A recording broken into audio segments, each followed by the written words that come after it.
Ce la facciamo a far passare le notizie reali oltre che le notizie scandalistiche e negative? Perché? Io ho 61 anni, ho girato abbastanza, continuo a girare, nella nostra regione giro abbastanza ASP. Sembrerebbe che l'unica ASP che abbia problemi nel mondo, non in Sicilia, è l'ASP di Agrigento. Ovviamente l'ASP di Agrigento ha i suoi problemi e facciamo bene noi a farli evidenziare.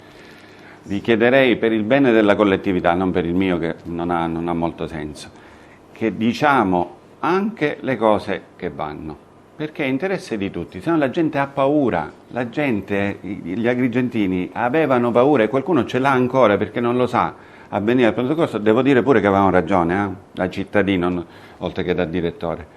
Diciamoglielo che la situazione è cambiata, che le condizioni sono normali e per questo io non vi devo dire nulla, perché noi facciamo un mestiere, il direttore Caramanno fa il suo mestiere, non ha bisogno di dimostrare niente, ha dato l'ulteriore dimostrazione, sia io che lui sappiamo che abbiamo appena iniziato, perché lui ha già sistemato quello che c'era da sistemare, ma riteniamo entrambi che noi abbiamo necessità di completare il percorso della riorganizzazione.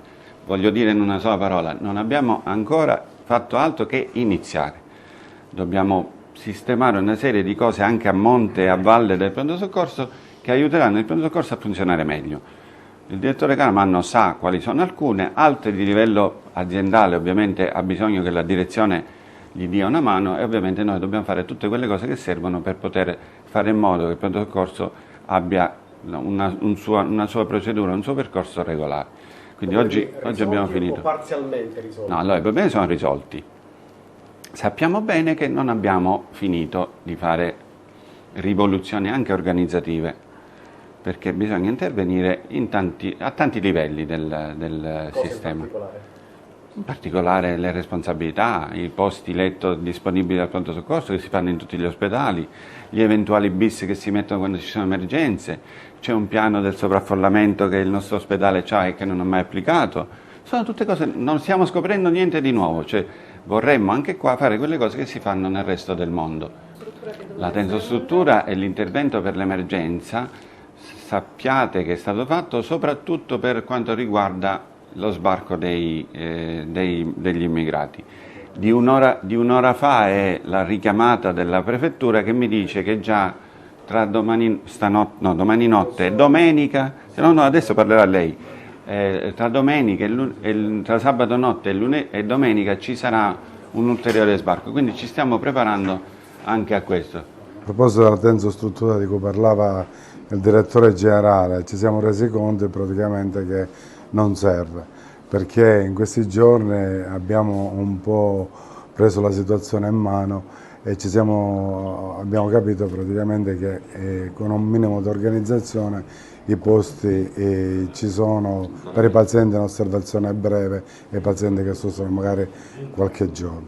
Io chiedevo soltanto la solidarietà da parte di tutti i colleghi della provincia di Agrigento e in particolar modo i colleghi ospedalieri che solidarizzano con i problemi del pronto soccorso, in modo tale, ma anche fisicamente, venire qui praticamente e mettersi a disposizione, lasciando da parte i vari distinguo. Si parla di equipollenza, non equipollenza, però vi posso dimostrare, ad esempio, che noi abbiamo in servizio alcuni ragazzi che si sono laureati da poco e praticamente vanno come un treno, basta praticamente guidarli, quindi non è che hanno grande esperienza, quindi medici che ovviamente esercitano la professione da 20 anni, 30 anni, anche se fanno altro, possono venire qua a darci un supporto. E poi mi rivolgo anche ai medici del territorio, ci sono i convenzionati, specialmente i convenzionati interni che fanno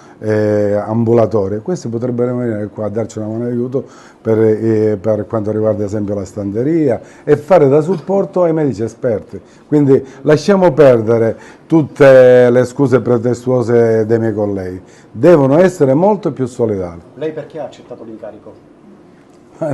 È scontato, qualcuno ci può vedere un secondo fine, io l'ho accettato per spirito di servizio. Mi sono messo a disposizione della città, di questo ospedale in cui lavoro da almeno 35 anni e tutti i miei colleghi dovrebbero fare quello che ho fatto io. Speriamo che questo mio, lasciamo perdere i sacrifici, io non ho fatto altro che fare il mio lavoro, basta, non ho fatto nulla di eccezionale. Devo ringraziare soltanto i medici del pronto soccorso, gli infermieri, sono persone straordinarie che hanno lavorato e continuano a lavorare alacremente, ma devo ringraziare anche alcuni dei miei colleghi cardiologi che si stanno sacrificando, praticamente dopo aver fatto il servizio in cardiologia vengono qui in pronto soccorso a dare una mano, e questa è stata anche la chiave di volta. Ora speriamo che la direzione strategica possa adottare le misure in modo tale che io vada al più presto via. Dottore, come sta il pronto soccorso? Il pronto soccorso è un pronto soccorso normale. Io per farmi una fotografia l'altro giorno ci siamo messi a ridere che arrivato a un certo punto non c'erano più pazienti da visitare.